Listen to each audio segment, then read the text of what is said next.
오늘 주님께 예배드리는 모든 성도님들께 주님의 넘치는 축복이 함께 하시기를 간절히 기도드립니다. 먼저 퀴즈로 예배를 좀 시작할 텐데요. 이 퀴즈는 초등학생들만 맞힐 수 있습니다. 손을 높이 들고 손만 드세요. 정답 이런 거 외치면은 기회 안 줄 거니까 맞춘 친구에게는 예배 끝나고 목사님이 귀한 선물을 하나 주도록 하겠습니다. 이 사람은 엄마들이 가르쳐 주시면 안 돼요. 미국의 44대 대통령입니다. 이 사람은 흑인으로 미국의 첫 번째 대통령이 된 사람입니다. 김선우, 마틴 루터 주니어 킹, 땡. 네. 이제 한 사람은 김나연, 버락 오바마. 맞아요, 틀려요? 정답. 네, 나연이 예배 끝나고 목사님한테 오세요. 네, 버락 오바마 대통령이에요. 이 사람이 대통령을 다 마치고 나서 인터뷰를 이제 대통령 임기 다 마치면 인터뷰 하잖아요. 인터뷰할 때 물어봤어요. 가장 힘들고 어려웠던 일이 무엇이냐 이렇게 물어봤더니 대통령이 되기 전 당의 후보를 결정 지을 때부터 상대방 후보로부터 받던 흑백의 갈등 전략, 이거를 깨치고 나가는 게 제일 힘들었다 이렇게 말을 했어요. 스스로도 흑백 갈등의 늪에서 헤어나오질 못하는 것 같아 보였다라고 고백도 했고요. 이런 상황 속에서 그 오바마 대통령 후보가 그 미국의 민주당이잖아요. 그 민주당 후보가 되기 위해서 감동적인 연설을 하나 하는데, 이게 미국의 명연설 중에 하나로 기록된 연설이 됩니다. 이 연설은 2008년 3월 19일 필라델피아 내셔널 헌법센터라는 곳에서 한 그 연설인데요. 많은 사람들이 이 연설을 듣고 자신들의 대통령 후보로 오바마로 정하기로 결정했다라고 많은 사람들이 대답을 했어요. 이 연설에서 그는 무엇을 얘기했냐면, 미국 독립정신을 기초로 해서 처음부터 시작해서 노예제도를 폐지하는데 큰 힘을 쏟은 사람들의 이야기, 그리고 미국이 옳다고 믿는 신념을 지키기 위해서 희생한 사람들의 이야기로 이어진 꼭 옛날 이야기 같은 이야기를 들려줘요. 그런데 그게 버락 오바마의 가장 위대한 연설이라고 손꼽히게 됩니다. 미국의 위대한 유산과 그것을 이어가기 위해서 애쓴 사람들, 희생한 사람들의 이야기를 들려주었던 것이죠. 그러니까 흑백 문제를 극복하기 위해서 과거의 사례를 들어 정면 돌파하였고, 과거의 이야기를 통해서 미국인들에게 새로운 비전과 희망을 던져준 명연설이다, 이렇게 평가를 받습니다. 오늘 말씀도 이와 비슷한 이야기입니다. 오늘의 본문에서 여호수아는 각 지파마다 한 사람씩 나오게 하여서 자신들이 요단강을 건널 때 언약궤를 메고 제사장들이 섰던 곳에 돌멩이를 하나씩 메고 나와서 그것으로 기념비를 만들게 하죠. 그저 기념하고자 했던 것이 아니라 기적과 같은 그 일을 하나님께서 이루어 주셨다는 것을 기억하게 하려는 것이었습니다. 많은 성도들이 지니고 있는 연약함 중에 하나가 무엇이냐면, 하나님의 선하심과 신실하심을 기억하지 못한다는 겁니다. 내가 어려움에 처해 있고 기도했을 때 하나님께서 응답해 주셨다는 것에 감사하다가도 또 삶이 평안해지고 삶이 자신들이 원하는 대로 돌아가게 되면 그 하나님의 도우심과 하나님의 신실하심을 잊어버리고 살아간다는 거예요. 그래서 오늘 본문의 돌멩이 12개는 단순히 기념이 아니라 그 놀라운 승리를 잊지 않으려는 시도입니다. 모세가 죽은 후에 여호수아가 민족의 지도자가 되죠. 그리고 여호수아는 하나님의 명령대로 요단강을 건너 가나안 땅을 차지하기 위해서 요단강을 건너갈 것이라고 명령합니다. 그래서 언약궤를 맨 제사장들을 제일 앞에 세우고 백성들은 2000규빗, 그러니까 약 1km 떨어져서 요단강을 건너게 합니다. 그런데 언약궤를 맨 제사장의 발이 그 요단강에 닿자마자 강이 흐르는 것을 멈추면서 그들은 마른 땅을 밟고 그 강을 건널 수가 있었습니다. 마치 모세 인도 아래 이스라엘 백성들이 홍해를 마른 땅을 밟고 건넜던 것처럼 말이죠. 하나님께서는 과거에 모세와 함께 하셨던 것처럼 지금 누구와도 함께 하신다? 여호수아와도 함께 하신다는 것을 기억하게 하려는 것이었고, 백성들이 옛날에 모세를 따랐던 것처럼 여호수아도 따르기를 바라고 있는 것이고, 그 놀라운 기적과 같은 일들이 누구를 통해 이루어져요? 하나님을 통해 이루어진다는 사실을 기억하게 하시려는 것이었어요. 그래서 가나안 땅에 가서 이제 가나안 땅을 차지하기 위해서 많은 민족들과 전쟁을 벌여야 하는데, 자기들 스스로의 힘으로 하는 것이 아니라 누구의 힘으로 한다? 하나님의 힘으로 한다는 사실을 기억하며 전쟁을 치르기를 원하셨던 거예요. 그래서 언약궤를 메고 제사장들이 섰던 그 자리에 돌들을 가지고 나와 기념비를 만들고 그것을 기억하기를 원하셨던 거지. 그런데 그 돌멩이들을 보니까 메고 나오라 그랬던 거 보니까 좀 큰 돌이겠어요? 작은 돌이겠어요? 큰 돌이겠죠. 메고 나와야 되니까. 한 사람이 멜 정도의 크기의 돌.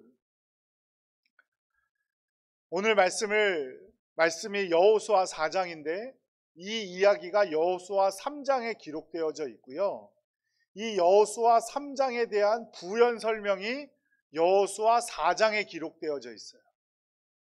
그리고 또 이것을 위한 한 가지 더 하나님께서 마련해 놓은 장치가 있는데 그게 여호수아 5장에 기록되어져 있습니다. 잘 생각해 보세요. 내가 이제 가나안 땅을 차지하기 위해서 전쟁을 치르기 위해서 요단강을 건너갔단 말이에요. 그러면 어떻게 해야 돼요? 적들이 준비하고 자신들을 방어하기 위해서 진을 구축하기 전에 빨리 가서 전쟁을 치러야 될 거 아니겠어요? 그런데 여호수아는 하나님의 명령대로 그렇게 하지 않았어요. 기념비를 먼저 쌓게 하고 이 일을 누가 하시는 것인가를 분명히 알게 했어요. 그래서 여호수아 4장은 전체가 여호수아의 연설이에요. 백성들에게 이렇게 말하고 있는 겁니다. 지금 우리가 돌 12개를 쌓아서 기념비를 만들었는데 그 만든 이유가 바로 이거야. 이거를 다 믿게 하고 여호수아 5장에서는 다시 그 기념비를 쌓고 또 기념비 다음에 일을 하게 되는 거죠.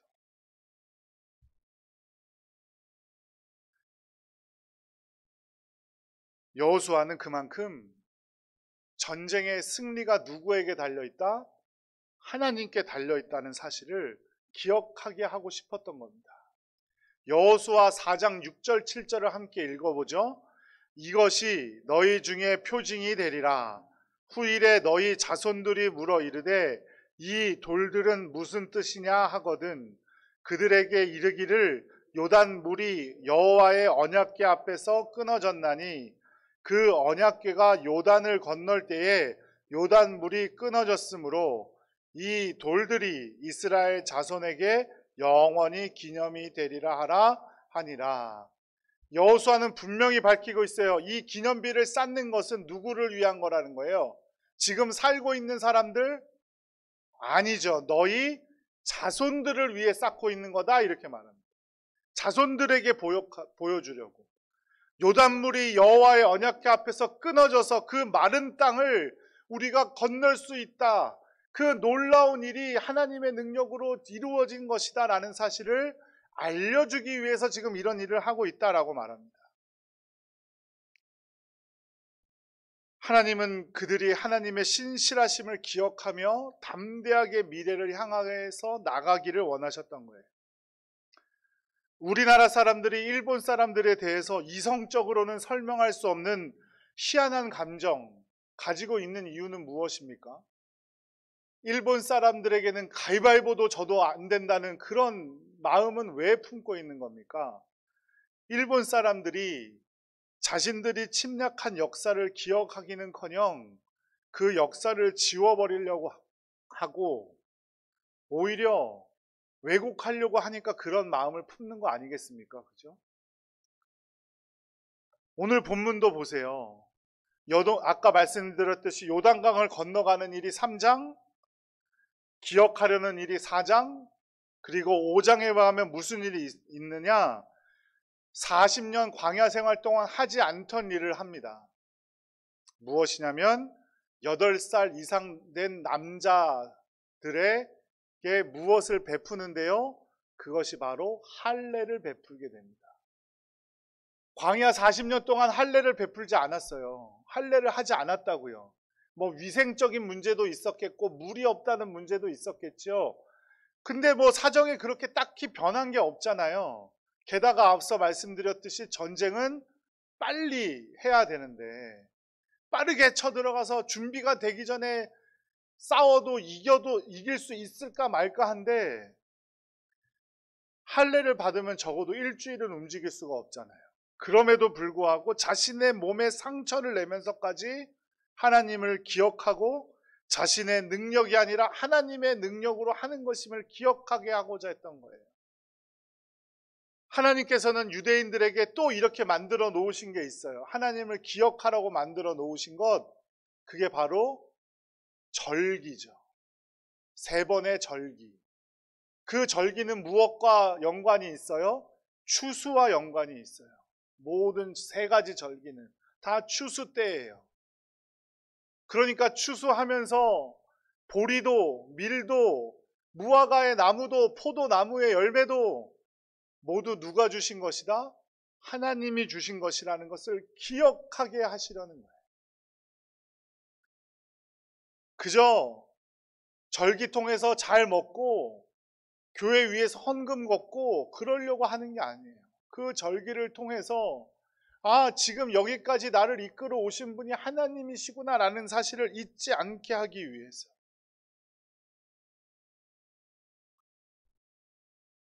그 기념비를 쌓았던 곳, 할례를 지냈던 곳이 길갈이라는 곳입니다. 이 길갈이라는 곳은 나중에 어떤 역할을 하냐면 안식처, 쉼터의 역할을 해요. 길갈은 유대 땅의 가장 동편에 있던 도시입니다. 그래서 이 이스라엘 민족이 가나안 땅 점령 전쟁을 나갔다가 힘들거나 지거나 뭔가 회복을 해야 할 때는 길갈로 돌아왔어요. 그래서 길갈로 돌아와서 무엇을 보았을까요? 그 12 돌멩이로 만든 기념비를 보았겠죠. 이스라엘 민족이 가나안 땅에 들어가서 제일 먼저 벌인 정복전쟁이 무엇입니까? 무슨 성이에요? 제일 먼저 전쟁을 벌인 성? 여리고성이에요. 여리고성 다음의 전쟁은 어디입니까? 아이성이죠. 아이성에서 져요, 이겨요?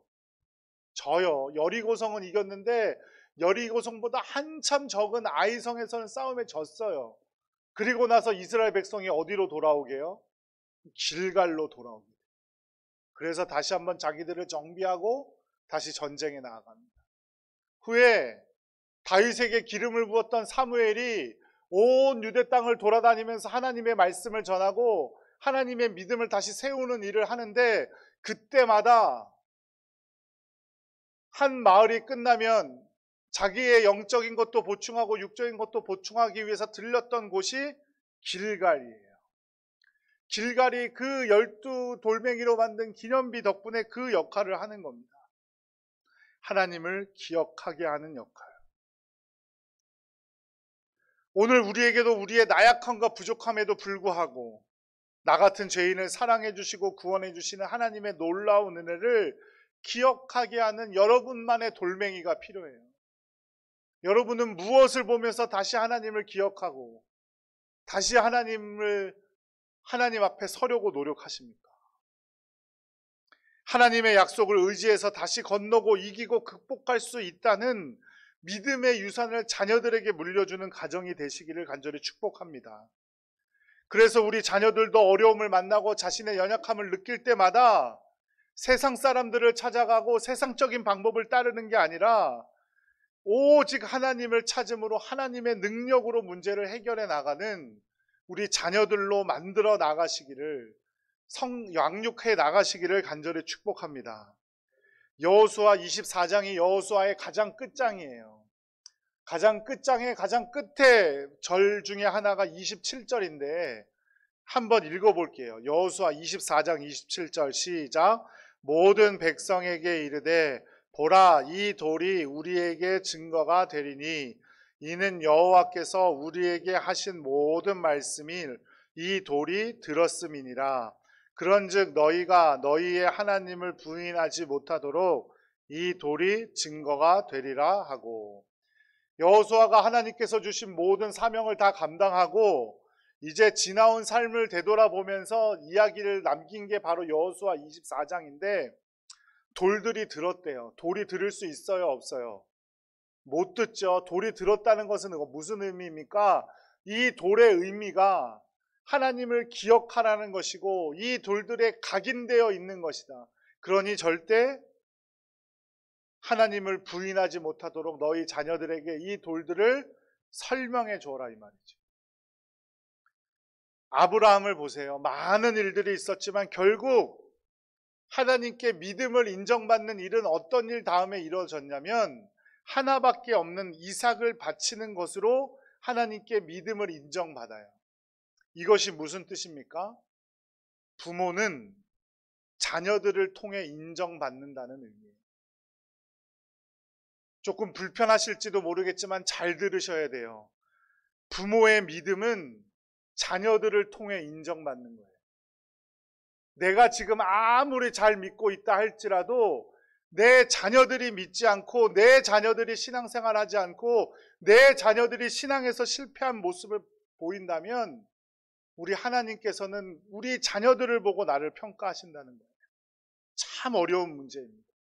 목사들에게도 어려운 문제예요. 자녀들이 부모님들의 마음대로 되는 것도 아닌데 하나님은 반드시 그렇게 평가하시겠다는 거예요. 너희 자녀들의 모습을 보고 너희의 신앙을 평가하겠다. 사랑하는 부모 여러분, 돈을 물려주고 어떤 좋은 것을 물려주는 것은 너무나 쉬운 일일지 몰라요. 하지만 신앙을 물려주는 일은 어려운 일이지만 하나님께서 여러분에게 자녀를 허락하신 목적이 바로 그겁니다. 여러분의 믿음을 물려주게 하기 위해서. 여호수아 4장 22절 말씀도 함께 읽어보죠. 너희는 너희 자손들에게 알게 하여 이르기를 이스라엘이 마른 땅을 밟고 이 요단을 건넜습니다. 무엇보다 우리 자녀들에게 알려줘야 되는 건 하나님의 놀라운 능력과 하나님의 권세로 요단강을 마른 땅을 밟고 지날 수 있었다라는 거예요.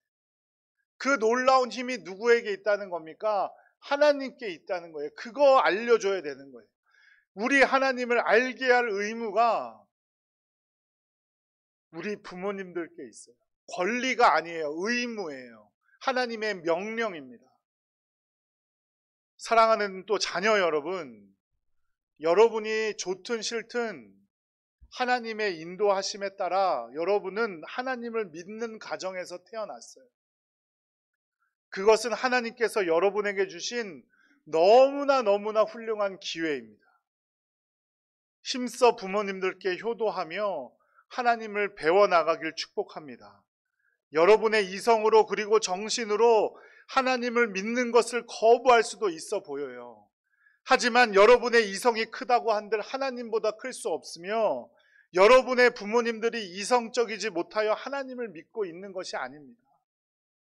그러니 여러분의 부모님들의 하나님을 통해서 여러분의 하나님을 알아가는데 최선의 노력을 하는 우리 자녀 여러분들 되시기를 간절히 축복합니다.